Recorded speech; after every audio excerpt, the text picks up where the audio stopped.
Okay, hello, good afternoon. Welcome to this seminar by the supported and sponsored by the Open University Gender Critical Research Network. I'm John Pike, I'm the convener of the network. We are looking forward to a talk today from Professor Mary Leng, who's Professor of Philosophy at the University of York, who's going to be speaking to us about silencing. We've set up the Gender Critical Research Network as a space for thoughtful, respectful, and robust academic debate of sex and gender. Disagreements welcome, of course, but anyone using hostile, degrading, or insulting language won't be allowed to stay in the seminar. The nature of our topic necessitates using sex-based language, such as male and female. Please, however, do be mindful of the sensitive nature of these topics and help us to maintain an open and respectful academic place. Professor Leng is a specialist in philosophy of maths, but also more recently the founder of two York-based conferences that have brought together scholars from a wide range of disciplinary backgrounds, starting with philosophy, to consider questions of sex and gender. And it's a delight to hand over to her to talk to us today about silencing. Mary will speak for about 30 to 40 minutes, and then there'll be a Q&A session, of course. Mary. Thank you very much, John. I'm going to see if I can manage Teams and share my slides. Let's see. Is that working? Can you see okay?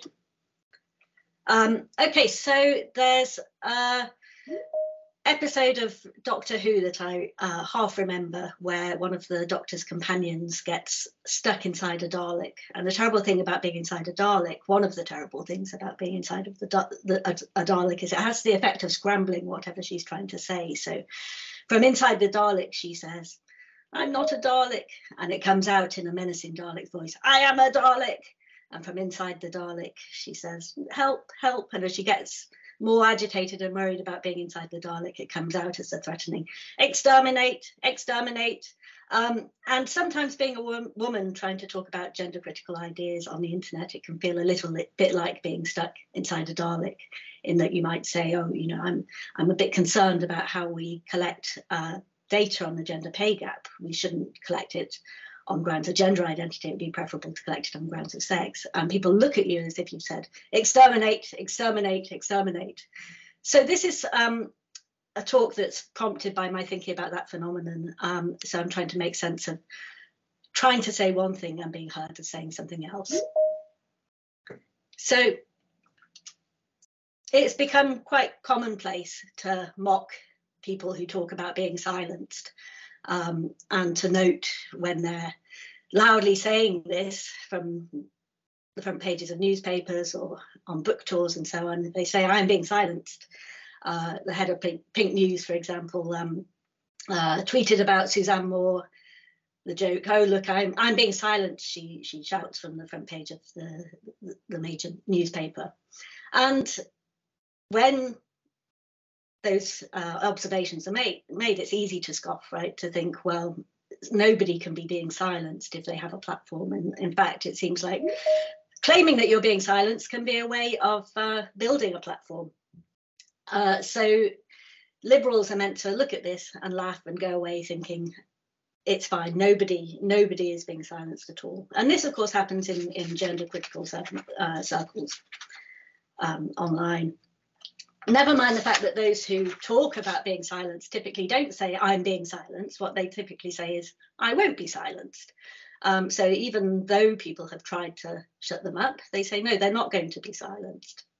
There is talk of silencing, but insofar as gender critical people who talk about silencing talk of cases where silencing is successful, they typically are talking about the silencing of others.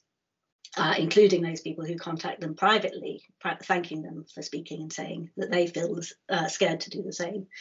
So the standard view presented within gender critical circles at least is no, people like Kathleen Stock, Suzanne Moore, J.K. Rowling are not being silenced. They're successfully avoiding being silenced.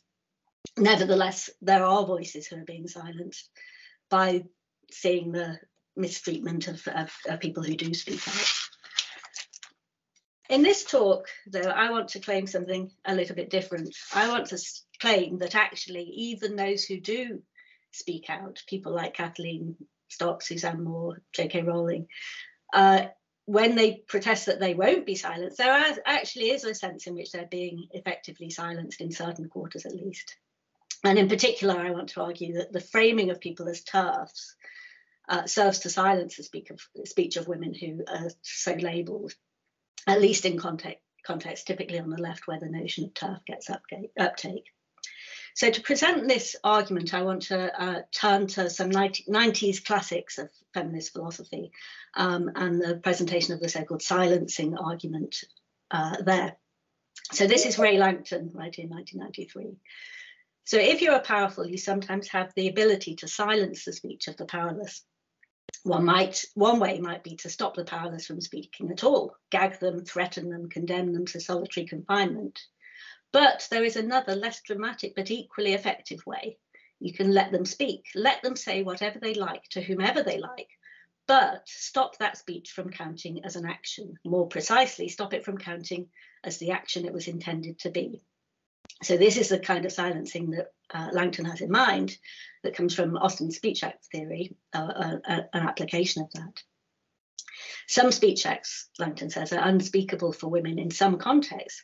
Although the appropriate words can be uttered, you can speak the words, those utterances fail to count as the actions they were intended to be. You're not able to say the thing that you're trying to say with them.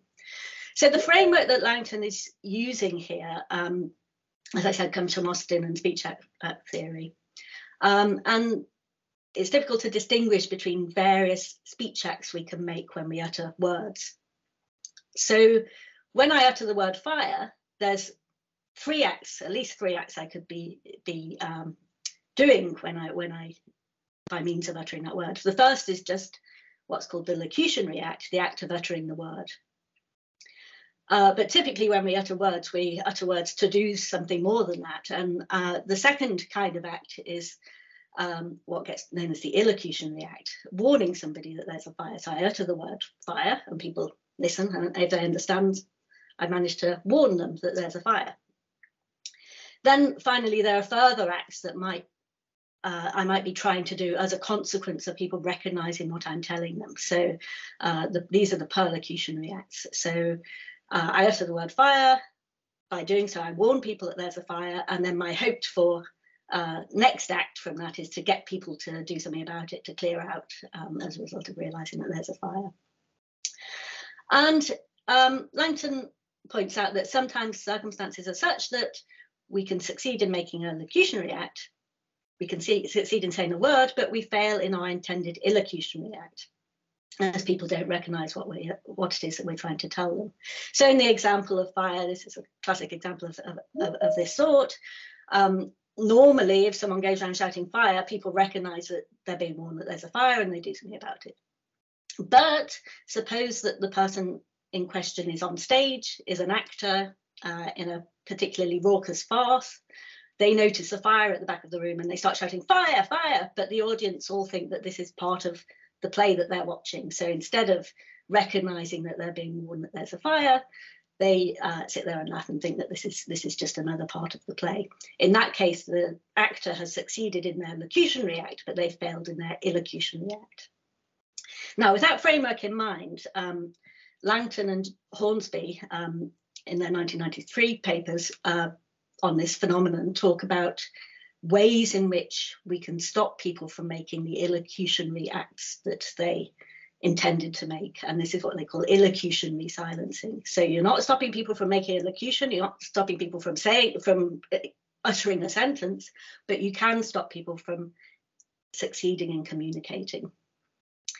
So Jennifer Hornsby says, look, in order to succeed in an illocutionary act, it requires not just something of the speaker, but something of the listener too. The listener has to be in a situation where they can recognize what you're trying to say.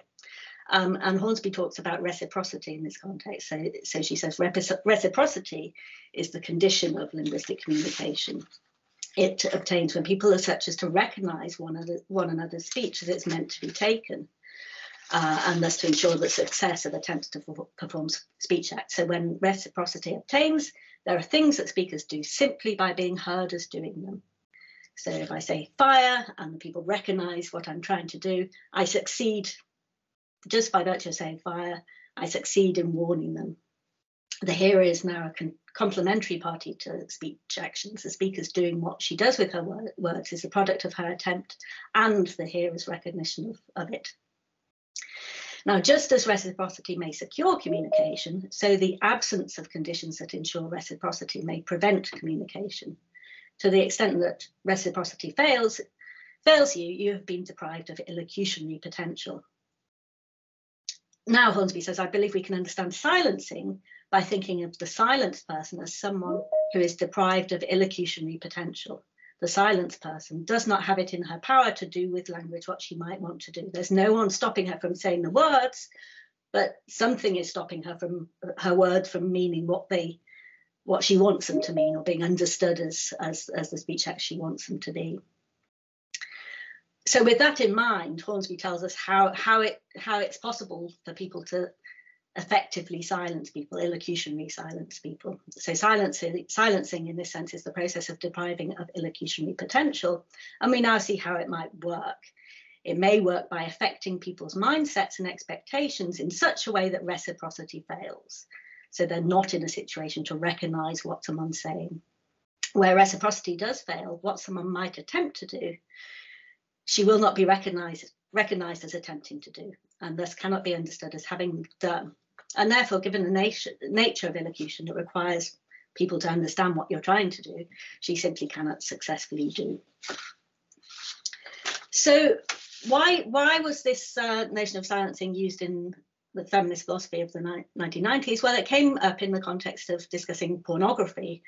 And Langton and Hornsby influentially made the case that it's at least conceivable that pornography has the effect of silencing women. And how does it do that? It silences women by creating a context, a speech context, where women are unable successfully to refuse consent to sex.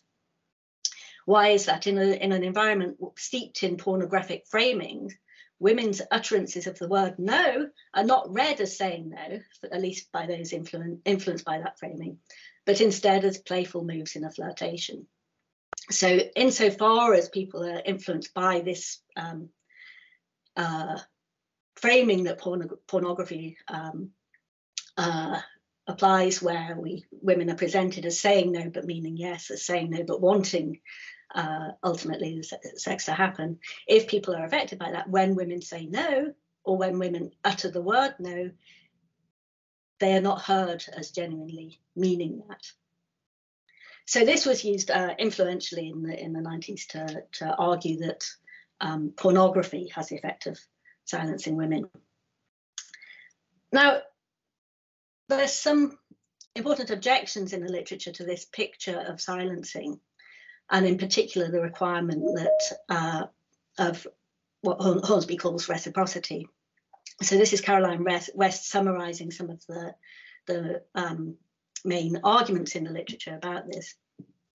And a lot of the concern about this argument arises from thinking that in saying that someone must be understood in order for them not to have been silenced, it looks like we're demanding too much of the audience. We're demanding that the audience listens attentively to what we say, that they have the capacity to grasp what we mean, and that they are going to be not just a listener but a sympathetic interpreter of our words, and that seems too much. So here's a sampling of some of the challenges. So Ronald Dworkin says the argument is premised on the unacceptable proposition that the right to free speech includes a right to circumstances that encourage one to speak, and a right that others grasp and respect what one means to say. It supposes that everyone, the bigot and the creationist as well as the social reformer, has a right to whatever respectful attention on the part of others is necessary to encourage him to speak his mind and to guarantee that he will be correctly understood. seems that reciprocity is requiring that people understand what you say correctly. And that is absurd, Dworkin says. And in a similar vein, Leslie Green takes proponents of the silencing argument to be committed to the claim that freedom of expression requires a receptive audience disposed to hear the speaker just as they intend to be heard. And again, he concludes that that's just too much to ask, and actually illiberal and not is going to end with all kinds of restrictive freedoms. You know, we have to put people in a room and force them to listen to the speech of people that they're not interested in, for example. So bearing in mind these objections, Caroline West says, well, is there a way of understanding the reciprocity requirement that's not going to place too many constraints on audiences? So this is what she comes up with. So if the right to freedom of speech is to protect what liberals agree is valuable about free speech, speakers' freedom to communicate ideas, then the right to freedom of speech seems to involve the right not to be prevented from distributing meaningful words. And since words have been meaningful only in virtue of how they are received in the community, the right not to be prevented from distributing meaningful words will impose at least some constraints on the natures of those who hear the words. But what kind of constraints could these be? Some kind of constraint involving the grasp or understanding of speakers' words seems to be required if speakers' freedom to distribute ideas is to be protected. But one way of expressing this constraint in a way that meets the objections of Green and Dworkin and others, so a way of expressing the constraint without requiring either that speakers must have the ability to speak or that hearers have duties to pay their speech attention, is this. It's that were speakers to speak and were hearers to want to hear the idea of the speaker expressed by so speaking, there's no agent whose actions prevent hearers from comprehending that idea. So Caroline West suggests then what free speech requires is what she calls a comprehension requirement, the requirement that no one acts so as to prevent comprehension. So if someone's trying to listen to what you say and trying to understand what you're saying, no one's actions get in the way of that happening. So West says the comprehension requirement embodied in this counterfactual is a minimal one, which should be distinguished from richer ones, which liberals are unlikely to want to accept. The right to free speech is not, for example, the positive right to have one's ideas understood just as one intended. This would mean that a speaker's right to free speech is violated whenever an audience fails to speak their language. On this conception, a physicist, a pure mathematician, even a philosopher would have their right to free speech violated by audiences which fail to learn sufficient physics, mathematics, or philosophy to enable them to follow the speaker's ideas. And that would be ridiculous, of course. But the requirement I have sketch does not have these consequences. The right to free speech does not require that hearers have the capacity to comprehend what speakers say. It requires merely, in the familiar liberal language of negative rights, that comprehension is not prevented by the actions of another agent. So to motivate this requirement on this comprehension requirement on free speech, West presents a couple of thought experiments. So she says, well, consider this situation first of all. To see why this minimal comprehension requirement seems to be needed in order to protect the freedom of something that is meaningfully called speech, consider the following series of cases. First, imagine that there is a dictator who wishes to silence dissent. Now, he might do that by calling on the services of a government censor, but suppose that, preferring to conceal the true extent of his tyranny, he hits on a more ingenious way of ensuring that dissenters' ideas do not receive public distribution. There's a machine, he has, a voice scrambler, which can be implanted in the larynxes of political dissidents secretly and in the dead of night. The machine systematically replaces selected words dissidents utter with other words of a different meaning. The political dissident utters the words, overthrow the dictator, but the voice scrambler does its thing, and the audience hears the words, support the dictator, emanating from the speaker's mouth. Let's suppose that the machine also functions as a write-in-come-action scrambler that does something similar for speakers' attempts at communicating their dissenting opinions through other expressive media, so that, try as they might, the dissidents have no means of communicating their dissenting ideas to others. Now, in that circumstance, I think we can all quite happily admit that what the dictator is doing is violating the dissidents' right to free speech. They're not able to express the ideas that they want to express. So that looks like a clear-cut case of violation of free speech. But now West says, well, consider this closely related example. Suppose instead that the dictator achieves the same end of preventing the wide distribution of ideas, but in a slightly different way, not by fiddling with the sounds that emerge from the dissidents' mouths, but by tampering with hearers' minds. The dictator secretly implants a false translation manual, a meaning scrambler, into the heads of hearers. The meaning scrambler causes hearers systematically to fail to grasp the meaning of what the dissidents say. It tells hearers that words such as overthrow, uttered by dissidents in the context of phrases such as overthrow the dictator, means support. The result of this tampering is that although dissidents are not prevented from uttering the words overthrow the dictator, and although hearers are not prevented from hearing them, the scrambler nonetheless prevents the dissidents from successfully expressing certain ideas. Now, West wants to suggest this second case is no less of a violation of the free speech of the dissidents than the first case is. So even though the dissident is now able to utter the words overthrow the dictator, their speech is still being violated because they're not able to utter those words in a way that can be meaningfully taken up by anyone who they're trying to express them to. So in both cases, West says there's a violation of the dissident's right to free speech, since in both cases there's a government agent whose actions prevent speakers from communicating their ideas to others. Under these circumstances, to insist that only in the first case does a violation of the right to free speech occur would be to manifest a puzzling fetish for the distribution of particular noises and scribbles. So something like the comprehension requirement does indeed seem to be required if we're to protect speakers' freedom to communicate ideas. No one should prevent your audience, if they want to hear what you're saying, from being able to understand what you're trying to say. So back to the pornography example then. West says, well, to the extent then that the act of pornographers serves to scramble women's speech, creating a speech context in which people who want to hear what women are saying are nevertheless prevented from really understanding their refusals as refusals, pornography silences women in a way that's relevant to their rights to free speech. So that's how West fixes up the silencing argument in the pornography case. Now I'd like to turn to the application of those ideas in the case of gender critical speech.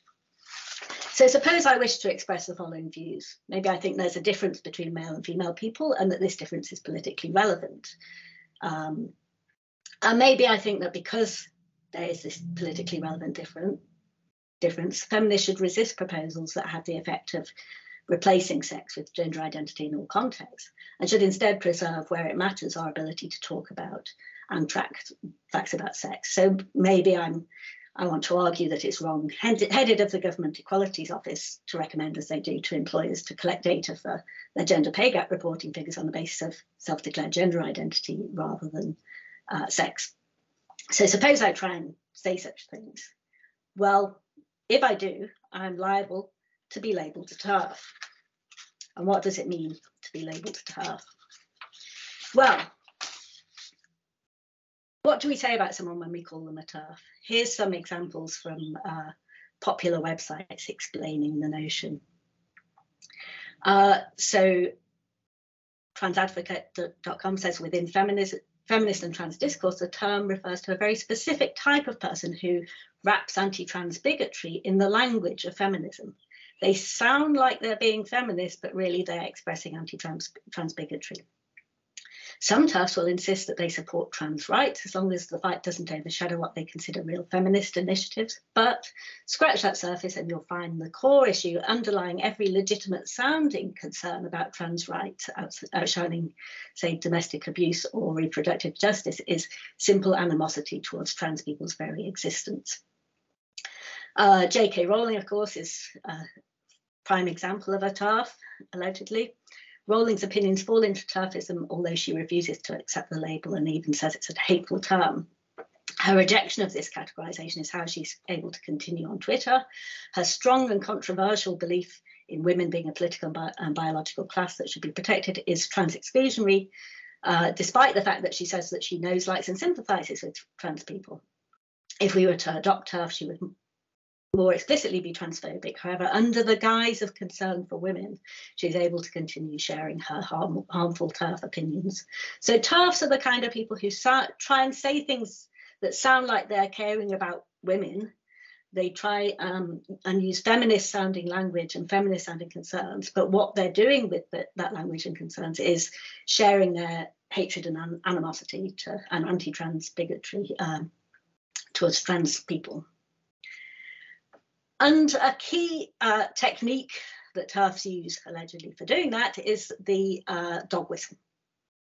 So again, from a number of sites talking about what it is to be a TERF, we have the Cambridge Student Union Guide to TERF Spotting. The language of TERF ideology is ever changing, always with the aim of sounding reasonable.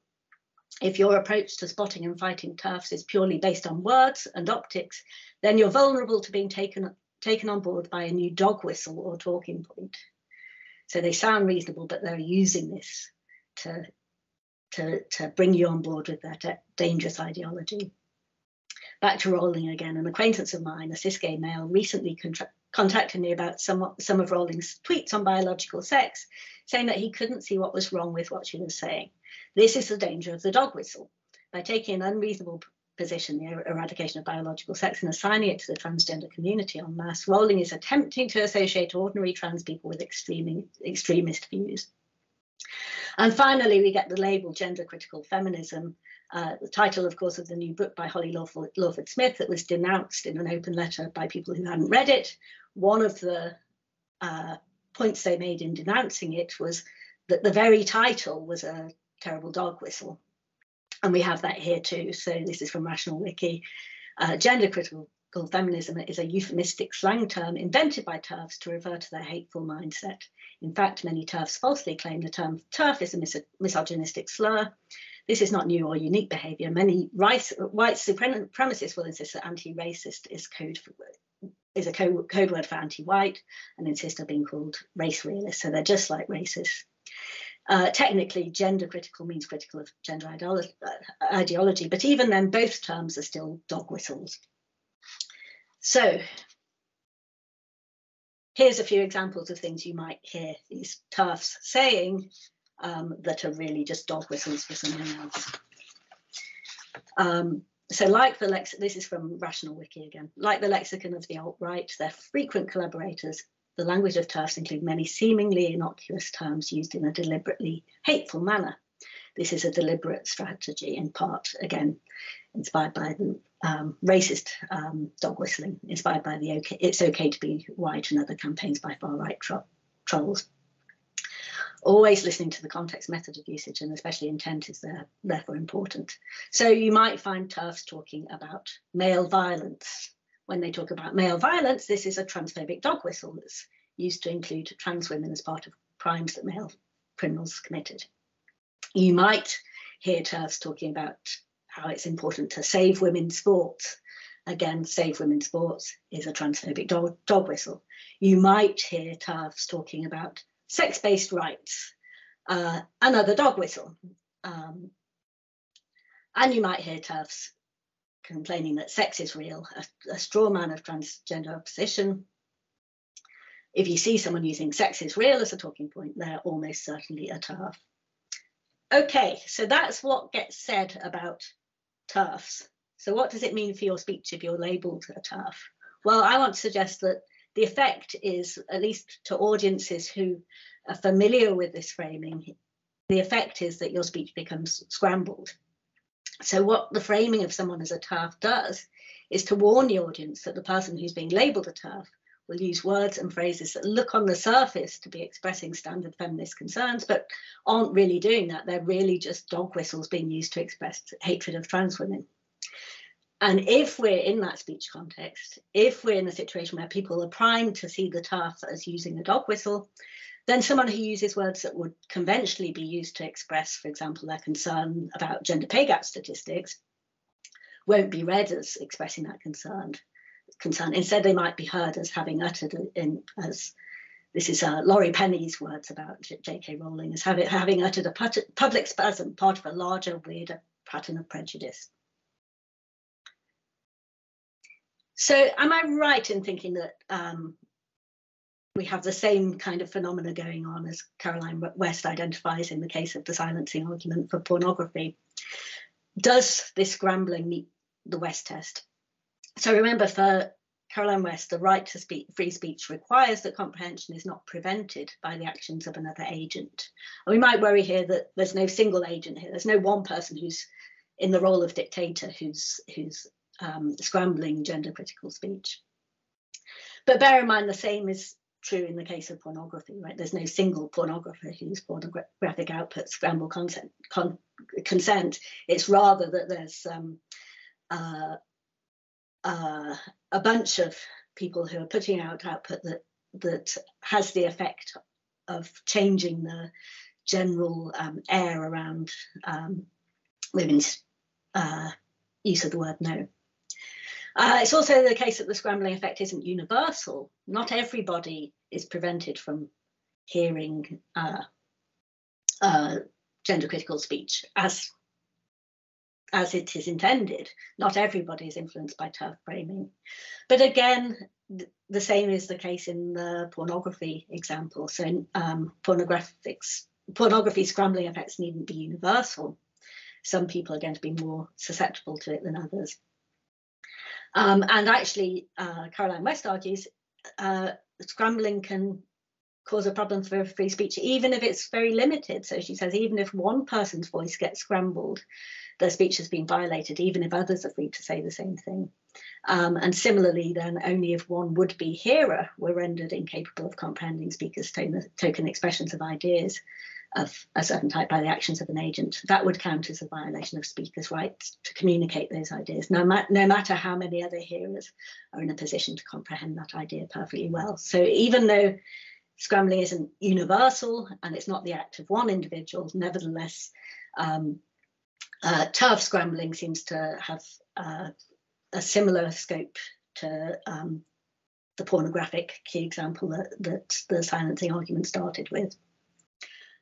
So another concern we might have is about the power dynamics involved in silencing, because we might think we need power to silence. When Langton introduces the way that silencing can happen, illocutionary silencing can happen, she says, if you're powerful, you sometimes have the ability to silence the speech of the powerless. And it might seem ridiculous to think that trans people, who are clearly an oppressed minority, are able to silence billionaire J.K. Rowling. After all, they're oppressed without power, and she's extremely powerful in this world.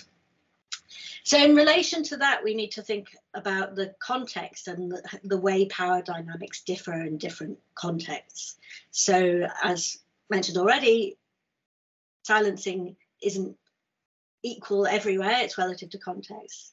And there are contexts, I think, where people who purport to speak on behalf of trans people, by the way, who often aren't themselves trans, and who perpetuate this turf framing, are highly influential.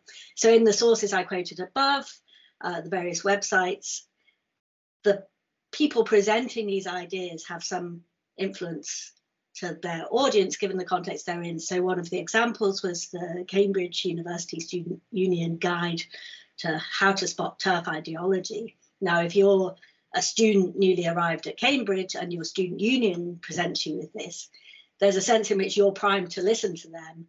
They have the power to influence the way you think about these issues, just because of the power dynamics within that microcosm.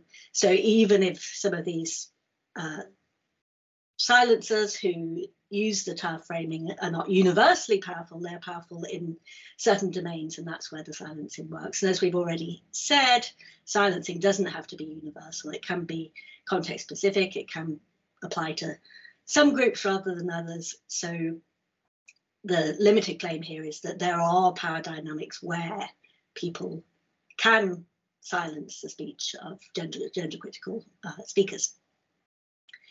So where does all that leave us? So what I've argued for is that silencing works in the case of gender critical speech on the same kind of model as Langton and Hornsby say silencing works in the case of pornography. So there are contexts where people are not heard, not able to be heard as saying the things that they're trying to say because of the way that certain framing of their speech changes the meaning that people will pick up from them. And in the original silencing argument, this is of course used to make a case for censorship, a liberal case for censorship on free speech grounds. So the pornography argument originally was, well, pornography can't be stopped because it counts as speech and free speech really matters. And the response to that was, well, if free speech matters, then what about the speech of women? We've at least got a rights conflict there because we have women speaking and pornographers speaking, and the pornographer's speech silences the speech of the women. So we should at least consider whether there's a free speech grounds for silencing the pornographers in what they're doing. Now, that's quite a hard case to argue, and I think it's an even harder case to argue against people who use TERF framing. So on free speech grounds, to say that the speech of people who call people TERFs and use that kind of framing should be curtailed in order to protect the speech of gender critical people, I think that would be a hard case to make, and it's certainly not a case I would like to make. But interestingly, in the pornography case, it's worth bearing in mind that we didn't manage to silence pornographers. Pornography still exists, and yet it seems we have managed to somehow make progress on the issue of women being heard and women's consent or failure to consent being properly heard. So the way that was made out, the way that change happened, in part was recognizing that people weren't hearing women and weren't hearing no as meaning no because of this context in which no is meant as a playful game and so on. And so in recognition of that, women then started the No Means No campaign and started more carefully spelling out, no, this really does mean no, so that eventually the message got through despite all of that silencing or potentially silencing context. So perhaps we can learn a little bit from that, you know, there was able to be some breakthrough in hearing the speech of women and hearing their consent or failure to consent properly through methods that didn't just involve quietening down the silencing voices. So on the model of that, perhaps the best we can do, or gender critical women can do if they want to be heard, is not to try and stop people calling themselves TERFs and so on, but to continue to speak and to continue to try and emphasize that they're not endorsing the negative implicatures that are associated by TERF framing with their views, in the hope that eventually they'll be heard as really meaning what they try to say. Until that time, though, we're in the unfortunate position of another 90s classic. If you're influenced by TERF framing, then, well, I will talk, maybe you will listen, but you won't hear a single word that I say. Thank you.